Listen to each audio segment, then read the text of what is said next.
आज मॅडम जे मी वायगावला जे आलतो पांदन रस्ता जे काढायला त्याच्याबद्दल थोडक्यात माहिती द्या, काय झालंय? आज भूमी अभिलेख विभागाकडून श्री माळी साहेब इथं उपस्थित आहेत आणि तहसील ऑफिसमधून जे आम्हाला पत्र दिलेलं आहे त्या पत्राच्या अनुषंगाने आम्ही इथं आलेले असताना भूमी अभिलेखच्या लोकांनाही आणि मंडळ अधिकारी तलाठी असताना सुद्धा इथल्या 206 207चे जे गैर अर्जदार आहेत तर त्या लोकांनी आम्हाला इथं काम करण्यास अडथळा निर्माण केलेला आहे. त्यांच्या म्हणण्यानुसार आज आम्ही पंचनामा वगैरे इथं करून घेतलेला आहे.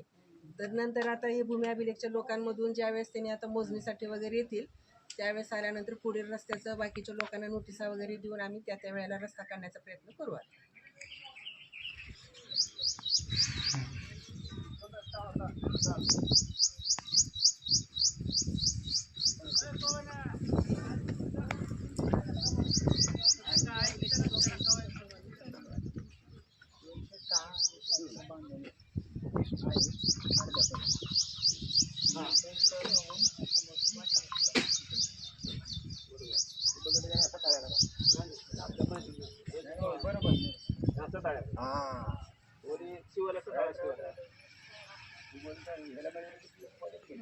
समोर असताना तुम्ही आम्हाला पण बोलू देणार झालात. आता एक तर तुम्ही अभ्यास करा, बोला, समोरच्या अभिलेखचे लोक काय म्हणतात ते ऐकून घ्या. चौघा भावाच्या वाटणीत आमच्या म्हणून आम्ही नाले काढलेली ती ऐका, त्यांनी काय सांगतात ते नीट ऐकून घ्या आणि मग तुमचा निर्णय सांगा.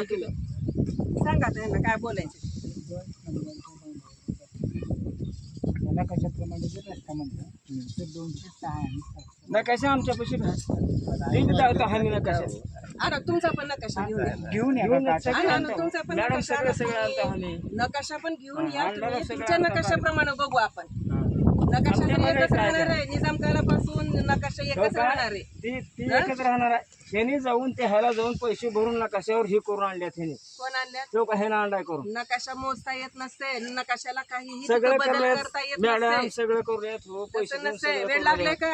ड्युट्या करू देणार होते नाही त्या कलेक्टर पासून सगळ्याला बाहेर पाठवून देतात आम्हाला. तुम्हाला नकाशा दावता आम्ही तिथे येतो. तुमचा नकाशा आता घेऊन या. वेळ नाही आता घेऊन या की तुमचा नकाशा काय आहे. गावठाणापासूनचा रस्ता हा 206 गट, हा 207 रस्ता बांधावरून आहे. 206 आणि 7 आणि नंतर असं गटामधून पलीकडे कुठून कोणता वाट गेली? सताळा, उंबरवाडी सताळा, सातारा शिवला. आता तुम्ही कशासाठी आलो साहेब? आता यांना गटाचा बोध होत नव्हता म्हणे कुठल्या गटातून रस्ता आहे हां, ते दाखवण्यासाठी आलो. तुम्ही अजून कोण आलो? मी एकटा कुठले तुम्ही? कोणतं डिपार्टमेंट? उपाधीक्षक भूमी अभिलेख. भूमी आले. आणि मॅडम? मी मंडळ अधिकारी आहे. मंडळ अधिकारी. आज का गावचे वाट दाखवण्यासाठी आलेलो आहे. आता ह्यांना थोडं कन्फ्यूज होतं की कोणत्या गटामधून हे कसं आता 207 गटापर्यंत जाण्यासाठीचा जो रस्ता आहे हां, त्याच्याबद्दल जे कन्फ्यूज होतं ते आज हद्द कायम करण्यासाठी आलेले ते भूमी आता अभिलेख. कुठं हद्दी कायम करायचे आता हे भूमी अभिलेखचं काम आहे साहेब. आता कुठं करायचे आम्हाला सांगा. मी सांगा लागले का आता हे? सांगा लागले तुम्हाला त्याच्यासाठीच आले ते भूमी अभिलेखचे लोक आहे. नकाशा नकाशाप्रमाणे तुमचा रस्ता कोणत्या गटातून जातोय हे आहे.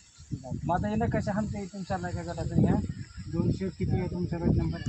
गट नंबर किती? सगळं आम्हाला हो बरं कागदी घेऊन गेलो गट नंबर मला माहिती आहे. गिर येथील गाव नकाशावरील शेतरस्ता नेमका कुठून जातो याबाबत सर्व संबंधित आणि अधीक्षक भूमी अभिलेखाकडून मोजणी करून घ्यावी.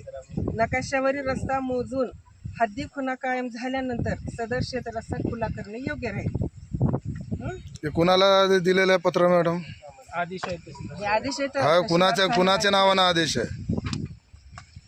आता याच्यामध्ये सतीश गायकवाड याच्यामध्ये एवढे जवळपास 32 नाव आहेत सगळ्यांचे. नाही, हा आहे. नाही सध्या आणि विरुद्ध जी आहे राजेंद्र दत्तू बिराडा, राहणार वायगाव तालुका. राजेंद्र दत्तू कोण येतात?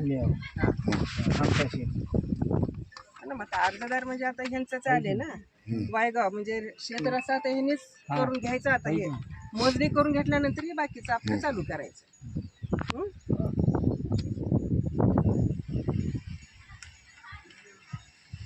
ते बघू काय तिथे